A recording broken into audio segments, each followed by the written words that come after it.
अस्सलाम वालेकुम dear students, क्या हाल चाल है, कैसे हैं आप सब लोग। Welcome to the base academy. आज हम एक बहुत ही इंपॉर्टेंट टॉपिक पे बात करने जा रहे हैं कि मैट्रिक के बाद हमें क्या करना चाहिए, मैट्रिक के बाद हमें कौन सा फील्ड सेलेक्ट करना चाहिए। बच्चों, मैट्रिक के बाद आप जो भी फील्ड सेलेक्ट करते हैं उसी से डिसाइड होता है कि फ्यूचर में आप सक्सेसफुल होंगे या जॉब की तलाश में मारे मारे फिर रहे होंगे।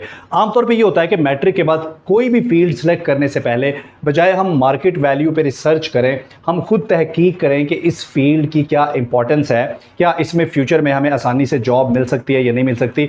हम भेड़ चाल को तरजीह देते हैं, अंधाधुंध जहां पर दूसरे एडमिशन ले रहे होते हैं हम भी उनके पीछे एडमिशन ले लेते हैं। तो मैट्रिक के बाद कोई भी फील्ड सेलेक्ट करने से पहले आपको कम से कम दो बातों का ख्याल ज़रूर करना चाहिए। नंबर वन, जो भी फील्ड आप सेलेक्ट करने जा रहे हैं क्या आपको उस फील्ड में इंटरेस्ट है। आमतौर पर आपने बहुत सारी ऐसी मिसालें देखी होगी कि बहुत सारे ऐसे लोग हैं जिन्होंने सिंपल कुछ कोर्सेज़ किए हुए हैं या सिंपल कुछ कोई डिप्लोमा किया है या कोई सिंपल सी डिग्री उन्होंने की है सोशल साइंसेज में, तो आप देख रहे हैं कि वो बहुत सक्सेसफुल है अपनी लाइफ में और वो बहुत अच्छा अर्न भी कर रहे हैं।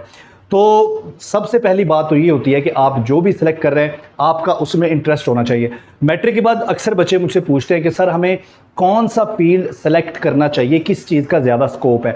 तो मैं उन्हें कहता हूँ भाई स्कोप किसी भी चीज़ का नहीं है, स्कोप सिर्फ और सिर्फ आपका है। अगर आप किसी फील्ड में इंटरेस्टेड हैं, आपको उसका पैशन है, तो उसमें आप एडमिशन लें और फिर उसमें मेहनत करें, इंशाल्लाह एक दिन ज़रूर आप उसमें कामयाब हो जाएंगे। उसके बाद दूसरी बात ये आती है कि हमें अपना इंटरेस्ट समझ नहीं आ रहा है, क्योंकि मैट्रिक के बाद बच्चे ज़ाहिर बात है कि वो इतने एक्सपोजर उनका इतना ज़्यादा नहीं होता, तो उनको समझ नहीं आ रहा होता कि हमारा इंटरेस्ट किस फील्ड में है। इस सूरत में फिर आप ये करें कि आप रिसर्च करें कि मार्केट में किस किस डिपार्टमेंट में या किस किस फील्ड में आपको जॉब मिल सकती है, या किस फील्ड को आप सेलेक्ट करें कि उसकी इतनी मार्केट वर्थ हो कि कल को आप उसमें एक बेहतरीन फ्यूचर बना सकें। आमतौर पर हमारे यहाँ मैट्रिक के बाद जो कोर्सेज़, अब जो फील्ड जिनमें हम जा सकते हैं उसमें हमारे पास एफएससी है, इसमें FSc engineering, FSc medical, simple FA है, उसके अलावा आईसीएस है, एफए आईटी है, आईकॉम है, ए लेवल्स है और डिप्लोमा कोर्सेज है।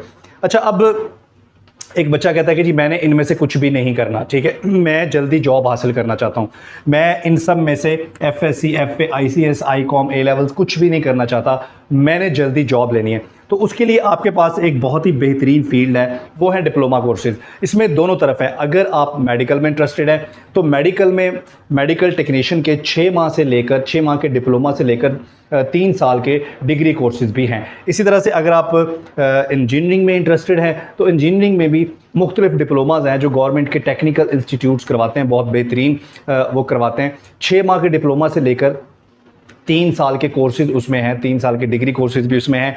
ये करने के बाद आप आसानी से पाकिस्तान में भी, और इसके अलावा अगर आपने इंजीनियरिंग वाला फील्ड सेलेक्ट किया तो गल्फ़ कंट्री में इसकी बहुत सारे जॉब की अपॉर्चुनिटीज़ होती हैं। इसके अलावा अगर आपने मेडिकल सेलेक्ट किया तो यूरोप में इसके बहुत सारे जॉब अपॉर्चुनिटीज़ होते हैं। तो अगर आप फ़ॉरेन जॉब हासिल करना चाहते हैं तो फिर मैट्रिक के बाद आप इस तरफ जा सकते हैं।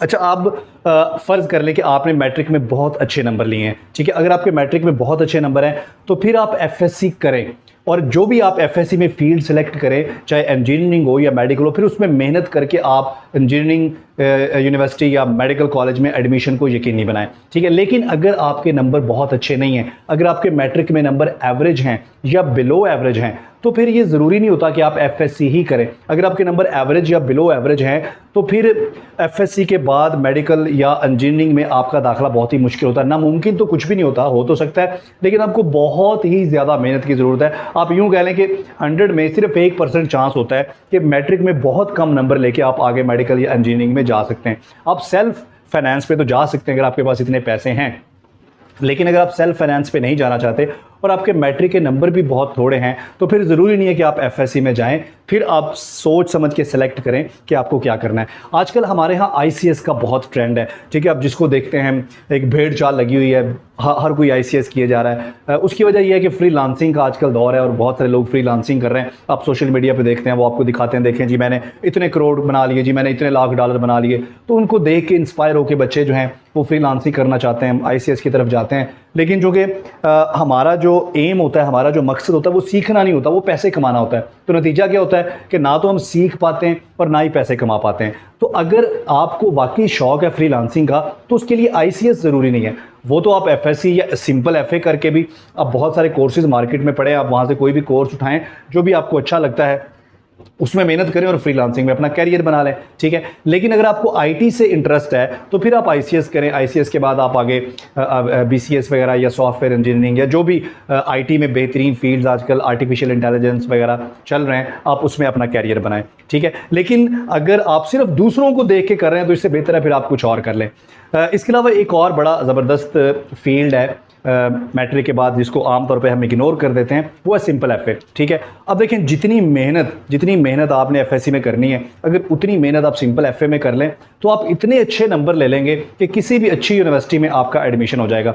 अब उसके बाद आप वहाँ बहुत सारी चीज़ें कर सकते हैं। आप वहाँ से बीए ऑनर्स करके आप सीएसएस और पीएमएस की तरफ जा सकते हैं। इसके अलावा आप लॉ कर सकते हैं, मैथ्स कॉम करके आप जर्नलिज्म की तरफ जा सकते हैं, ठीक है। बहुत सारी फील्ड है, आप कोई भी लैंग्वेज सेलेक्ट करके उसमें बीएस करके लेक्चरर बन सकते हैं। तो सिंपल एफए के बाद भी बहुत सारी अपॉर्चुनिटीज़ हैं। सिर्फ 2 चीज़ें मैंने आपको स्टार्ट में बताई थी कि जो भी आप सेलेक्ट कर रहे हैं आपका इंटरेस्ट उसमें होना चाहिए, पैशन आपको उसका होना चाहिए। कभी भी जहन में ये ना रखें कि जी हमने ये काम करना है तो पैसे कमाने के लिए करना है। पैसे कमाए जाएंगे, एट द एंड आप पैसे कमाने के काबिल हो जाएंगे। लेकिन अगर किसी चीज़ को शौक लेके चलेंगे, उसमें मेहनत करेंगे तो उस फील्ड में इंशाल्लाह आप ज़रूर कामयाब हो जाएंगे। लेकिन अगर शुरू में पैसे कमाने वाला वो माइंड लेके चलेंगे तो फिर आप कुछ भी सीख नहीं पाएंगे और वो पैसे भी नहीं कमा पाएंगे जो आपके जहन में है। तो लिहाजा सोशल मीडिया पे दूसरों को देख कर या आम जिंदगी में दूसरों को देख के उसकी तरफ भागने की बजाय आप वो सिलेक्ट करें अपनी खुद की रिसर्च के मुताबिक या अपने इंटरेस्ट के मुताबिक। तो आई होप ये वीडियो आपको पसंद आई होगी। तो मैट्रिक के बाद एफएससी में अगर आप आते हैं तो हमारे चैनल के ऊपर एफएससी के जितने भी सब्जेक्ट्स हैं उनके लेक्चर्स मौजूद हैं, उनकी प्लेलिस्ट भी मैं डिस्क्रिप्शन में दे दूंगा। तो अगर आप एफएससी कर रहे हैं तो हमारे चैनल को विजिट करते रहिएगा। मिलते हैं नेक्स्ट वीडियो में। Thank you.